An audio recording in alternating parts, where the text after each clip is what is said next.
మన బాస్ అయితే ఇండస్ట్రీ కొట్టేశాడు మామ. ఫస్ట్ టైం ఒక రీజనల్ ఫిలిం ఇంత తొందరగా 300 crores దాటడం అంటే మామూలు విషయం అయితే కాదని చెప్పుకోవచ్చు. అనిల్ రావిపూడి అయితే తన పెట్టిన రికార్డు తనే బ్రేక్ చేసుకున్నట్టుంది. కొన్ని సంవత్సరం వచ్చిన ఇదే సంక్రాంతికి వచ్చిన సంక్రాంతికి వస్తున్న సినిమా అయితే 300 crores అయితే కొట్టింది.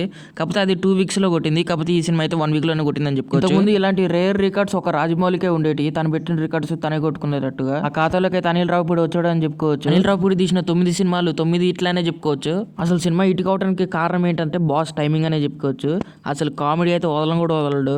ఇంత కూడా గ్యాప్ ఇవ్వకుండా వస్తూనే ఉంటది కామెడీ. ఈ మూవీ అయితే బ్రేక్ విన్ అయితే టార్గెట్ కంప్లీట్ అయిపోయింది. ఇంకా ప్రాఫిట్స్ లోకి ఎంటర్ అయిపోయింది. సంక్రాంతి అయిపోయి ఇంకా వారం అవుతున్నా కూడా ఇంకా బుకింగ్స్ అయితే మామూలుగా లేదు. థియేటర్లు అయితే నవ్వులు ఉంటాయి ఈ సినిమాకి వెళ్ళిన వాళ్ళకైతే. ఈ సినిమా ఇంత పెద్ద బ్లాక్ బస్టర్ కావడానికి ఇంకో రీజన్ వచ్చేసరికి సాంగ్స్ ప్లేస్మెంట్ అయితే బాగుంటది. ఇప్పుడు వచ్చే సినిమాల్లో అంటే సింక్ లేకుండా వస్తాయి సాంగ్స్ అయితే, కానీ ఈ సినిమాలో అయితే సింక్ ఉంటది, కొంచెం మీనింగ్ కూడా ఉంటది. ఈ సాంగ్స్ ఎందుకు వచ్చినారా బాబు అంటే ఎంతైనా బాస్ కదా ఆ మాత్రం ఉంటది. మరి తెలిసినంత వరకు అయితే సంక్రాంతి విన్నర్ వచ్చేసరికి మనశంకర్ వరప్రసాదే అనుకుంటా.